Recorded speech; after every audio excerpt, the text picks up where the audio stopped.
रूबिका देखिए, जो जानकारी हमें मिल रही है कि सबसे पहले अगर बीएमसी का रिजल्ट आता है, क्योंकि बीएमसी जो है वो मुंबई का है, और सबसे पहले अगर बीएमसी जीत होती है तो सबसे पहले देवेंद्र फडणवीस और तमाम जो नेता हैं वो सबसे पहले मुंबई के दादर इलाके में जाएंगे, जहां पर मुंबई बीजेपी का मुख्यालय है, क्योंकि वहीं से पूरी रणनीति बनी थी, वहीं पर सारी मीटिंग्स हुई थी, और जिस तरीके से मुंबई प्रदेश अध्यक्ष अमित शाह में तो वहां पर मौजूद होंगे। उसके बाद 29 म्युनिसिपल कॉर्पोरेशन का रिजल्ट धीरे धीरे जो बीजेपी और महायुति के फेवर में आ रहा है, तो बड़ा जश्न के बाद देवेंद्र फडणवीस इस जगह पे जहां पे मौजूद है वहां पे आएंगे, लेकिन एक मैच नहीं आएंगे, क्योंकि देखिए ये जो सेलिब्रेशन है वो बीजेपी का रहेगा, क्योंकि भारतीय जनता पार्टी के दफ्तर में हो रहा है और ये समझ में आता है। लेकिन विवेक, आपके पास तो कुछ रुझान जो है उसके आंकड़े भी आ रहे हैं, आप दर्शकों को एक बार बता पाएंगे कि कहां कहां क्या क्या रुझान आ चुके हैं और कितनी तस्वीर क्लियर हुई है?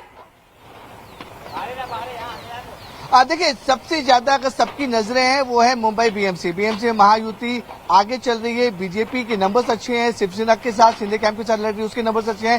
ठाकरे ब्रांड का जो जादू कहा जा रहा था कि ठाकरे ब्रांड मैटर करेगा, ठाकरे ब्रांड उतने अभी तक जो रुझान आ रहे हैं, ठाकरे ब्रांड उनके नंबर्स नहीं आ रहे हैं, तो कहीं ना कहीं महायुति काफी ज्यादा कॉन्फिडेंट दिख रही है। और उनको बोले कि जो मैजिकल आंकड़ा है 114 का, 114 कोई भी अगर जो पॉलिटिकल अलायंस से उसको पार कर लेती है तो मेयर उन्हीं का बनेगा, क्योंकि 227 टोटल सीटें हैं।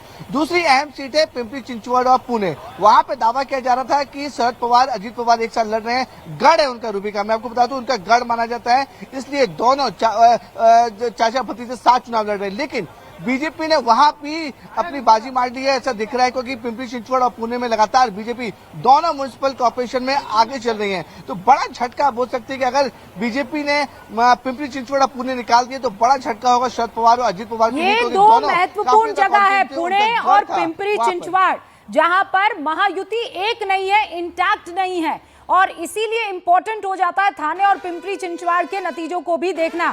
इस बीच आपको बड़ी खबर दे दूं मैं, प्रदीप भंडारी जो कि भारतीय जनता पार्टी के राष्ट्रीय प्रवक्ता है, उन्होंने परिवारवाद को करारी शिकस्त मिल गई है निकाय चुनाव में। ये मतगणना के बाद प्रदीप भंडारी का बयान आया है, बीएमसी चुनाव में परिवारवादियों की करारी हार हुई है, यानी वो उद्धव ठाकरे की तरफ भी निशाना साध रहे हैं और शरद पवार की तरफ भी निशाना साधते हुए नजर आ रहे हैं। प्रदीप भंडारी ने ये पोस्ट किया है और ये कहा है कि निकाय चुनाव की मतगणना बताती है कि परिवारवाद बुरी तरीके से हारा है। एक बड़ा सा पोस्ट यहां पर किया गया है प्रदीप भंडारी की तरफ से। लेकिन हमारे साथ तहसीन पुनावाला भी जुड़े हुए हैं। तहसीन, ये दो इलाके हैं जो है वो सबसे महत्वपूर्ण हो जाते हैं, थाने और पिंपरी चिंचवड़, और थाने में भी भारतीय जनता पार्टी और पुणे भी यहां पर मजबूत स्थिति में दिखाई दे रही है। इनफैक्ट पिंपरी चिंचवड़ में भी बहुत कांटे की टक्कर है, इसलिए क्योंकि बीजेपी अगर 15 पर है तो राष्ट्रवादी 14 पर है। इसमें मैं एक थोड़ा सा बता दो, एक कॉन्ट्रडिक्शन, और जो आपने भाजपा के प्रवक्ता का ट्वीट या पोस्ट बताया, बीजेपी भी स्वयं 90% उनके टिकट्स परिवारवादों को दी है। इनफैक्ट पिंपरी चिंचवड़, पुणे और मुंबई में ऐसे हो गया है कि कुछ लोग विधायक है एनसीपी के लड़ रहे बीजेपी की सीट पे, बीजेपी की सीट पे एनसीपी से लड़ रहे, सब परिवार जितने भी राजनीति में हैं ये बीजेपी और एनसीपी और शिवसेना के अंदर डिवाइड होकर एक दूसरे के साथ लड़ रहे। उदाहरण के तौर पर राहुल नार्वेकर जी, वो स्पोक्स पर्सन, सॉरी वो स्पीकर है महाराष्ट्र असेंबली के, उनके परिवार के सभी सदस्यों को टिकट दिया है बीजेपी ने। तो प्लीज कोई परिवारवाद के खिलाफ नहीं, परिवारवाद का एंडोर्समेंट सभी परिवारवाद है 90%। दूसरी चीज, पिंपरी चिंचवड़ या में जो भी हो, ये सारे जो कैंडिडेट्स हैं एक टाइम पे बीजेपी में थे, एक टाइम पे एनसीपी में, सब लोगों ने एडजस्टमेंट करते ताकि ये वोट स्प्लिट ना हो।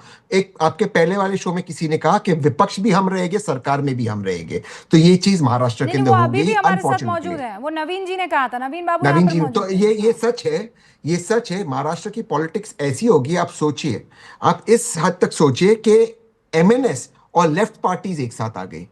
आप सोचिए, एमएनएस जो मजदूरों को पीटती है, लेफ्ट पार्टी जो मजदूरों के लिए खड़ी होती है, ये भी एक साथ आई। अब इसके अलावा आपने क्या नहीं देखना है महाराष्ट्र के अंदर। तो कहीं ना कहीं महाराष्ट्र की जनता को भी सोचना होगा कि भाई ये क्या हो रहा है, और नेताओं से सवाल पूछना होगा। लेकिन यहाँ पर स्ट्रैटेजी, राजनीति में स्ट्रैटेजी बड़ा माने रखती है और ऐसी स्ट्रैटेजी है यहाँ पर तो कौन किसके साथ जा रहा है पता नहीं चल रहा है। एक बड़ी खबर बस मैं दर्शकों को बता दूं, 2 नए मेहमान हमारे साथ जुड़ चुके हैं। कोल्हापुर की जानकारी मिल रही है, भारतीय जनता पार्टी 18 सीटों पर आगे चल रही है, शिवसेना 7 पर, एनसीपी 3 पर, कांग्रेस 21 पर आगे चल रही है कोल्हापुर में। यानी सबसे बड़ी पार्टी के तौर पर रुझानों में कांग्रेस दिखाई दे रही है। शिवसेना उद्धव ठाकरे गुट 2 पर आगे चल रही है, एनसीपी, एमएनएस और बाकी अपना खाता भी नहीं खोल पाए हैं। वहां संभाजी नगर में भारतीय जनता पार्टी 12 सीटों पर आगे चल रही है। अभी आपको ये बता दें कि ये जो हलचल हो रही है, ये जो हर अपडेट है, जो बड़े रुझान आपके सामने आ रहे हैं, न्यूज़ 18 इंडिया ने इसके लिए बड़ी तैयारी की हुई है। हमारे सारे रिपोर्टर्स वहां मौके पर मौजूद हैं और सबसे तेज और जिसे कहते हैं क्रेडिबल नतीजे आपको हम यहां पर दिखा रहे हैं। ग्राउंड पर मौजूद है मेरे सहयोगी विवेक और न्यूज़ 18 इंडिया की पूरी टीम। अरुण भी वहां पर मौजूद है, शिवानी भी, हमारे साथ प्रीति सोमपुरा भी मौजूद है। जैसा विवेक बता रहे हैं कि तैयारी पूरी है जश्न की। विवेक, ये ओवरऑल जीत की तैयारी है या केवल मुंबई के नतीजों? क्योंकि मेयर अगर मुंबई में भारतीय जनता पार्टी का बन जाता है तो ये मेरे ख्याल से सबसे बड़ी जीत के तौर पर बीजेपी बताना चाहेगी। बिल्कुल सही करूँ। देखिए 25 साल बाद अगर बीजेपी का मेयर बनता है तो लंबा इंतजार है, क्योंकि इससे पहले सिर्फ और सिर्फ उद्धव ठाकरे की जो पार्टी शिवसेना हुआ करती थी उसमें उनका ही मेयर रहता था। और 25 साल बाद बीजेपी ने पूरी ताकत झोंक दी, क्योंकि देखिए उद्धव ठाकरे अलग हो गए हैं और बीजेपी इस बार एकनाथ शिंदे के साथ चुनाव लड़ रही है। पर विवेक 25 साल बाद नहीं, वो तो चलो साथ ही हुआ करते थे। मेरे ख्याल से पहली मर्तबा ऐसा होगा जब भारतीय जनता पार्टी का मेयर बन रहा है, for the first ever time. बिल्कुल सही रूपिका। देखिए जिस तरह से रुझान आ रहे हैं, जिस तरह से नंबर्स आ रहे हैं, बीजेपी के जो मेयर हैं वो बनने के बहुत अच्छे चांसेस इसमें नंबर आ रहे हैं, क्योंकि बीजेपी देवेंद्र फडणवीस ने साफ तौर पे कह दिया था कि अगर महायुति जीतती है तो जो मेयर होगा वो बीजेपी का होगा, क्योंकि नॉर्मल सी बात है, सबसे ज्यादा सीट पर बीजेपी लड़ रही है 137 और 90 सीट पर लड़ रही है एकनाथ शिंदे। तो जो नंबर रेशियो भी देखा जाए तो इसमें बीजेपी अगर नंबर 1 पार्टी बनती है दोनों पार्टियों में से, तो जो मेयर होगा बीजेपी होगा। देखिए भगवा रंग जो है वो लगना शुरू हो चुका है। अब देखिए किस तरीके से तैयारी है। ब्रिजमोहन जी हमारे साथ जुड़ चुके हैं और पांडे जी हमारे साथ जुड़ चुके हैं। एक सेकंड आ रही हूं मैं। ब्रिजमोहन जी, क्या जानकारी आपकी? कितने डब्बे मंगवाए मिठाई के आपने?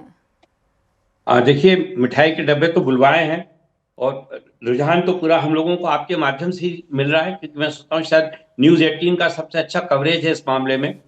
ये बात बिल्कुल सच है कि महाराष्ट्र का ये जो चुनाव हुआ है ये अपने आप में इसलिए ज्यादा महत्वपूर्ण हो गया है क्योंकि एक लंबे अंतराल के बाद ये चुनाव हुए और लोग जो मतदाता थे वो लंबे समय से अपने क्षेत्र के विकास के लिए ये सोचते थे कि कोई बेहतर अगर हमको नेतृत्व मिले तो हम कम से कम अपने क्षेत्र के विकास के लिए अच्छा कोई प्रोग्राम बना पाएंगे।